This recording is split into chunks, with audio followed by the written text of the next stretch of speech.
Hey guys, how's it going? Hope you're doing well. My name is Crown, and today I'm going to read you some very interesting stories that I hope that you're gonna love. And now, without further ado, let's go!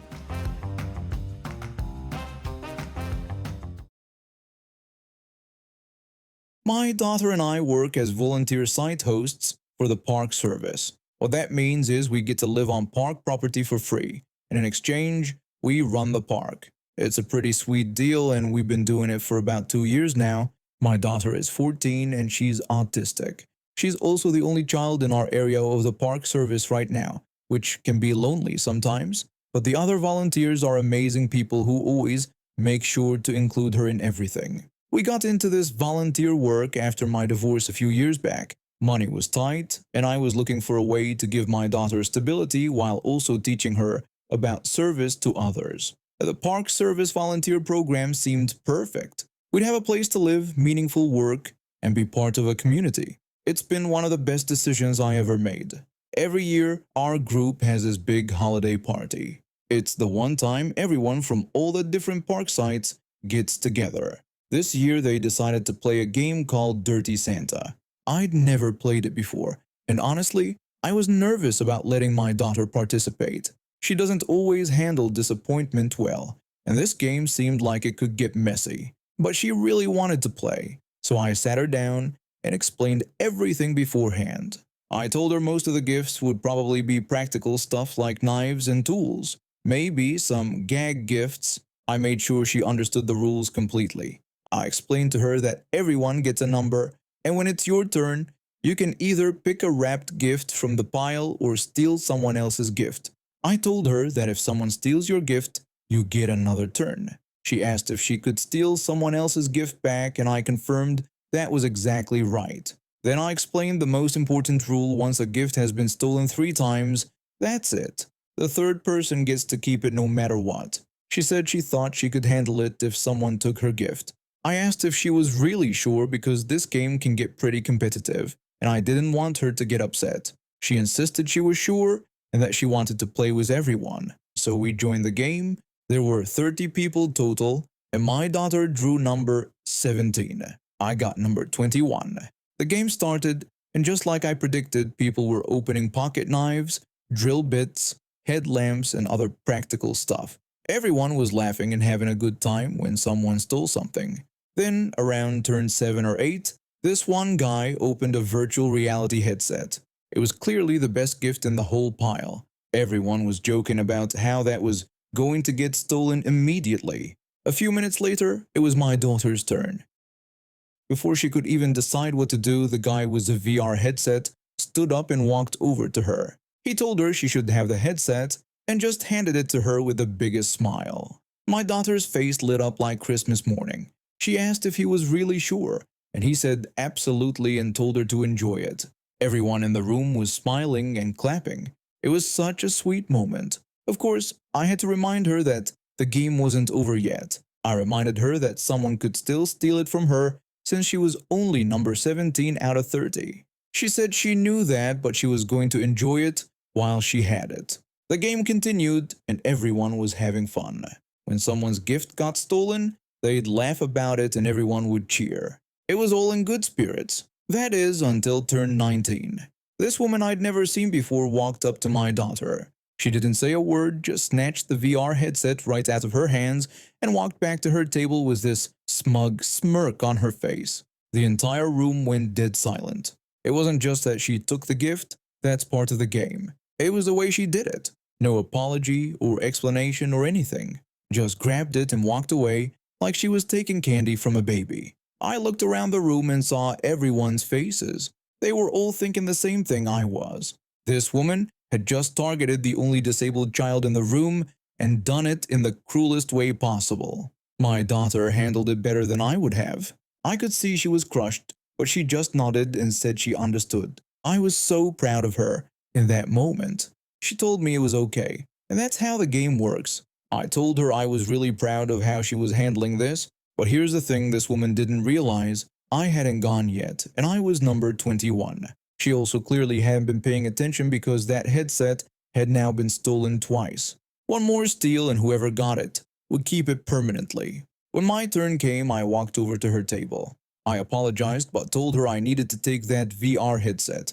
I was polite about it, but I made sure to look her right in the eye. She tried to argue, but the game leader confirmed the rules. I walked that headset right back to my daughter. The woman was furious. She was complaining about how unfair it was, but she had to draw a new gift from the pile. She ended up with some random gift, I think it was a shower gel set. That's when something beautiful happened. Turn 22 came up, and that person immediately stole whatever gift the woman had. She had to draw again. Then turn 23 did the same thing, and 24 and 25. For the rest of the game, every single person made it their mission to steal whatever gift this woman had. She'd draw something new, and immediately the next person would take it from her. These were grown men stealing women's shower gel sets and scented candles just to mess with her. Nobody said anything about it. Everyone just acted like they really wanted whatever random gift she had. It was the most passive-aggressive thing I've ever seen, and it was absolutely perfect. The woman kept getting more and more frustrated. She complained that it wasn't fair and asked why everyone kept taking her gifts. The game leader reminded her that those were the rules, and if someone wanted her gift, they could take it. She said it was ridiculous and that she should get to keep something. Then some random guy pointed out that she had a nice hand lotion set and asked if he could take it. By the end of the game, she'd had about 8 different gifts stolen from her. The only thing she got to keep was the very last gift she drew, a small bottle of something called Poo-Pourri that's supposed to make your bathroom smell better. The whole room was trying not to laugh as she sat there with her little bottle of toilet spray while my daughter happily played with her VR headset. After the party, several people came up to me and my daughter to check on us. They were all apologizing for that woman's behavior, which was completely unnecessary but really sweet. One of the park supervisors pulled me aside. The supervisor told me that woman wasn't part of our regular group. She explained that the woman was someone's guest and she wouldn't be invited back. I told the supervisor I appreciated that, but honestly, my daughter handled it great. I said that seeing everyone rally around her like that meant more to me than anything. I've been living in this older apartment complex for about 2 years now, ever since I scored an amazing rental deal during the pandemic. The place isn't fancy by any means, but it has good security and decent amenities. Most of the units are owner-occupied, though some people rent theirs out like my landlord does. The building's got this weird mix of residents, older folks who bought their units decades ago when they were dirt cheap, some new money types who paid over $1 million for their places, and middle-class renters like me just trying to get by. The one annoying thing about living here is getting to my apartment from the street. You have to take 2 separate elevators, one from street level to the security desk, then another from security up to the residential floors. When it gets busy, it can be a real pain waiting around. Ever since the pandemic started, management changed the elevator rules. Now only one household can ride at a time because the elevators are too small for social distancing. They also modified them so they won't stop if someone's already inside, which prevents people from trying to squeeze in while you're going to your floor. The way it works now is pretty simple. Doesn't matter if you press the up or down button, it just calls whichever elevator is available and you can go wherever you need to go. Management sent this explanation to everyone in the building via email. I work from home doing tech support, so I spend most of my day wearing headphones. They're nothing fancy, but I saved up for months to buy them because I use them constantly for work calls and just general daily use. I also have a 40-pound cattle dog who's deaf, but incredibly sweet. He needs regular walks and I always bring my headphones along. So there I was last Tuesday, heading back from walking my dog. I had my headphones on listening to a podcast when we got to the first set of elevators. There was an older couple waiting along with this middle-aged woman who screamed typical wealthy resident. She had on pearls, diamond earrings, a massive wedding ring, and clothes that probably cost more than my monthly rent. I'm guessing her husband works in tech management or something while she does marketing. I noticed only the up button was pressed, so I hit the down button to call another elevator and got back in line. I figured once their elevator left, I could press the up button again and save everyone some time since two more people with dogs had gotten in line behind me. The older couple's elevator arrived and they left. Then the second elevator came. My glasses were all fogged up from the cold, but I could see this lady waving at me to take it, so I pulled off my headphones. I told her politely that she was there first and I'd catch the next one. She insisted it was going down and was meant for me. I started to explain that I was just calling another elevator when she suddenly got really aggressive, yelling at me to look at the line and get in the elevator. She was being incredibly rude, and it was clear she didn't understand how the elevators worked now, even though it had been over a year since the changes. I decided it wasn't my problem to explain why she was wrong, so I put my headphones back on and got in the elevator. I pressed the button for the first floor to go to the security desk. While the doors were closing, she must have pressed the up button because they opened back up.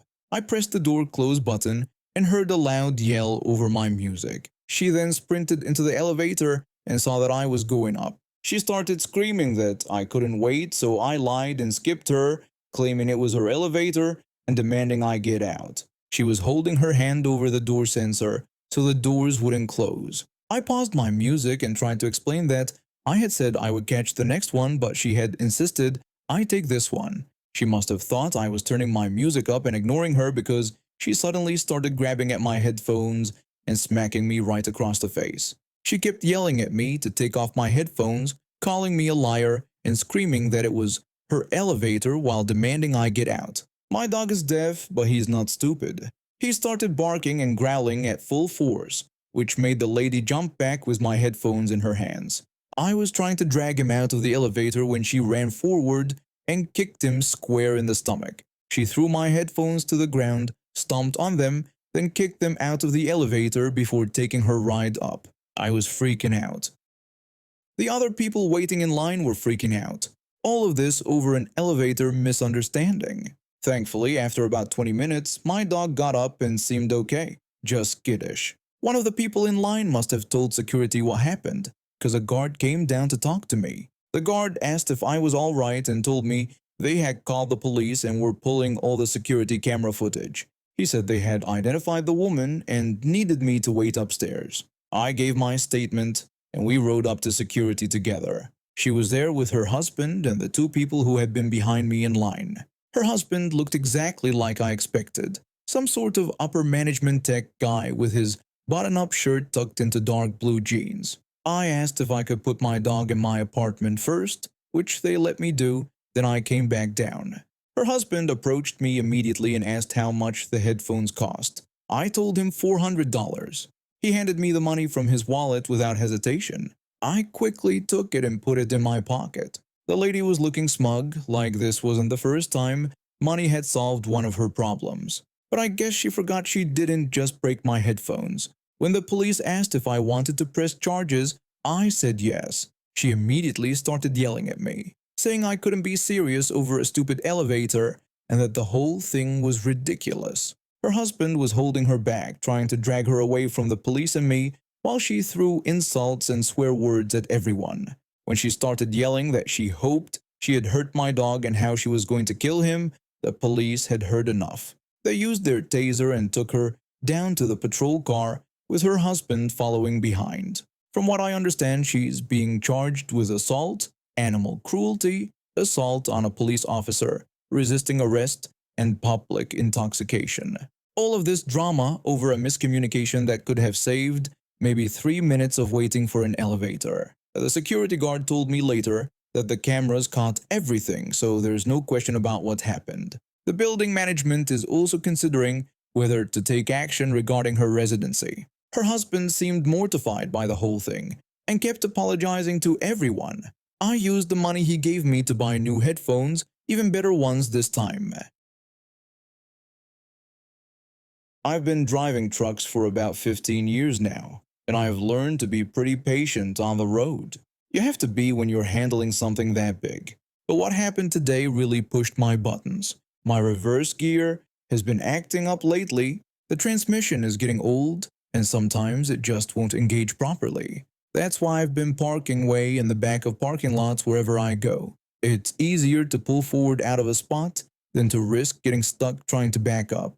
My mechanic says it's gonna cost me about $2,000 to fix it, and I just don't have that kind of money right now. So anyway, I was heading to the grocery store to pick up some stuff for dinner. I was driving down the main road minding my own business when this BMW comes flying off the highway like a bat out of hell. The guy cuts right into my lane without even looking. I had to slam on my brakes and swerve to avoid getting hit. My heart was pounding because if I'd hit him, my truck would have crushed his little car. The BMW driver immediately switched back to his original lane like nothing happened. No apology wave, no acknowledgement that he almost caused an accident. Nothing. We ended up at the same red light, both in the left turn lanes.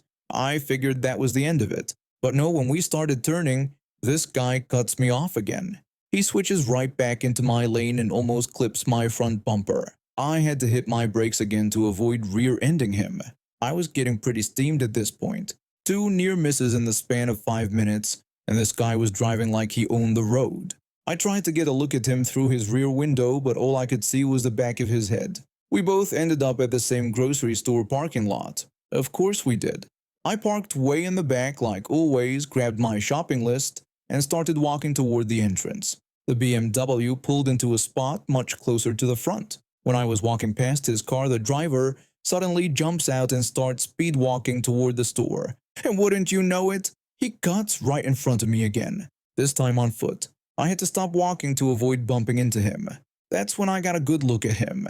He was wearing one of those vendor shirts with a company logo on it and carrying a tablet, probably some kind of sales representative or delivery coordinator. He was in his 30s, average height, and had this rushed, self-important way of moving. I followed him into the store, still grumbling under my breath about rude people. I grabbed a cart and started doing my shopping. I needed to pick up some frozen pizzas for my kids, so I headed to the frozen food section. That's when I saw him again. The BMW driver was standing near the frozen pizza cases, but he wasn't shopping. He was looking at his tablet, probably checking some work stuff. Then he just sets the tablet down on top of one of the freezer cases and walks off down another aisle. Who just leaves expensive electronics sitting around in a grocery store? I stood there for a minute watching to see if he'd come back, but he didn't. I kept shopping, grabbed a few pizzas, and circled back around. The tablet was still sitting there. I made another pass through the aisle. Still there. This went on for about 5 minutes. Other customers were walking by and I kept expecting someone to either take it or turn it in. Finally, I decided to do something about it. I walked over, picked up the tablet, and looked around for an employee. I spotted the young guy in a store uniform restocking the ice cream. I told him that someone had left this tablet here and walked off, and asked if he could take it to customer service. The employee seemed surprised and said that people leave stuff all the time, and that he'd get it to the front desk right away. I explained that I figured someone should turn it in before it gets stolen. The employee took the tablet and headed toward the front of the store. I went back to my shopping, feeling pretty good about doing the right thing. I was picking out some vegetables when I heard commotion from the frozen food section. I wandered back over and there was the BMW driver looking around frantically. He was checking on top of all the freezer cases, looking under shelves, clearly panicking. He was talking to himself, getting more and more agitated, wondering where his tablet was and saying he couldn't believe it was gone. A few other customers were starting to stare. I just stood there watching, not saying anything. He kept muttering about how unbelievable it was that someone stole his tablet, claiming he'd only set it down for 2 seconds. He started looking around at other customers suspiciously, like one of us was a thief. He walked up to an older lady who was shopping nearby. He asked her if she'd seen anyone take a tablet from over there. The older lady apologized and said she hadn't seen anything. He asked a few more people, getting more frustrated each time. Nobody had seen anything, of course. Then he walked off toward the front of the store, probably to report it stolen. I finished my shopping and headed to the checkout. When I was paying, I could hear him at the customer service desk, loudly complaining that someone had stolen his tablet and that he'd left it right there and now it was gone. The customer service person told him to calm down and said they'd check if anyone had turned anything in. There was a pause. Then I heard the customer service person say something about checking the lost and found. A few minutes later, I heard a much quieter conversation. The customer service person told him they had his tablet and that someone had turned it in about 10 minutes ago. His response was just a quiet acknowledgement and thanks. His voice was completely different now. Embarrassed, deflated. He realized he'd been accusing innocent people of theft when someone had actually been trying to help him. I walked past the customer service desk on my way out, and our eyes met for just a second. He looked down immediately, probably recognizing me from the parking lot incident. I didn't say anything, just kept walking. When I was loading my groceries into my truck, I saw him come out of the store. He was walking much slower now, looking sheepish. He got in his BMW and sat there for a minute before starting it up. I'll admit, it was pretty petty of me to not just tell him where his tablet was. But after getting cut off 3 times in 15 minutes, I figured a little inconvenience wouldn't hurt him. Maybe next time he'll think twice before driving like a maniac and cutting people off. The funny thing is, he probably never connected the dots. He probably doesn't even remember cutting me off multiple times. To him, it was just another day of rushed, inconsiderate behavior. But at least for a few minutes, he experienced what it's like when someone else's actions make your life a little more difficult. I drove home taking my time, staying in the right lane and using my turn signals, just like I always do. And now we have reached the end of today's stories. Thank you for watching, and see you next time.